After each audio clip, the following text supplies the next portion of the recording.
بسم اللہ الرحمن الرحیم۔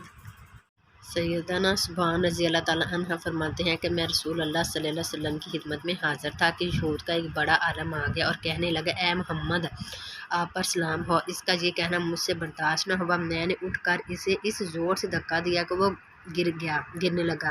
مجھ سے کہنے لگا، تم نے مجھے دھکا کیوں دیا؟ میں نے کہا، تو نے رسول اللہ صلی اللہ علیہ وسلم کو نام سے کیوں مخاطب کیا؟ تو نے یا رسول اللہ کیوں نہ کہا؟ حضرت محمد صلی اللہ علیہ وسلم نے فرمایا، پینے والی چیزوں کو کھڑے ہو کر مت پیو، کشمش بلغم کو کم کرتی ہے۔ کدو کھاؤ کیونکہ یہ سبزی دماغ کو قوت دیتی ہے۔ جس حد تک ممکن ہو لہسن کا استعمال کرو کیونکہ یہ 70 بیماریوں کی دوا ہے۔ کلونجی ہر درد کی دوا ہے سوائے موت کے، اس کی کوئی دوا ہی نہیں۔ مٹی کھانے سے پرہیز کرو اس لیے کہ مٹی کھانا میری امت پر حرام ہے۔ کھجور کو ناشتے میں کھاؤ تاکہ تمہارے اندرونی جراثیم کا خاتمہ ہو جائے۔ تمہاری غذا میں بہترین غذا روٹی اور پھلوں میں بہترین پھل انگور ہے۔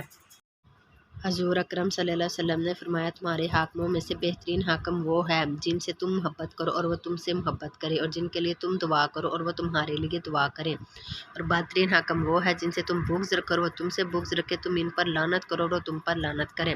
صحابہ کرام نے عرض کیا، ہم ان حاکموں کو معزول نہ کر دیں اور جو عہد ان سے کیا ہے اس کو نہ توڑ دیں۔ آپ صلی اللہ علیہ وسلم نے فرمایا، اس وقت تک نہیں جب تک وہ تم میں نماز قائم کریں۔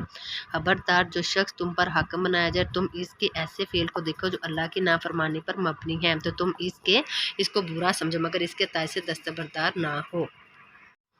حضرت ابن عباس رضی اللہ تعالیٰ عنہ سے روایت ہے کہ نبی کریم رؤوف رحیم ہیں۔ دو قبروں کے پاس سے گزرے، فرمایا کہ ان دونوں کو عذاب دیا جا رہا ہے اور یہ کبیرہ گناہوں کی وجہ سے عذاب نہیں دیا جا رہا۔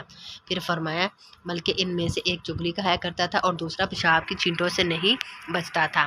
پھر انہوں نے ایک سبز ٹہنی توڑی اور اس کے 2 حصے کیے، پھر ہر قبر پر ایک حصہ گاڑ دیا۔ پھر فرمایا کہ جب تک یہ خشک نہ ہوں گی شاید ان کے عذاب میں تخفیف ہوتی رہے۔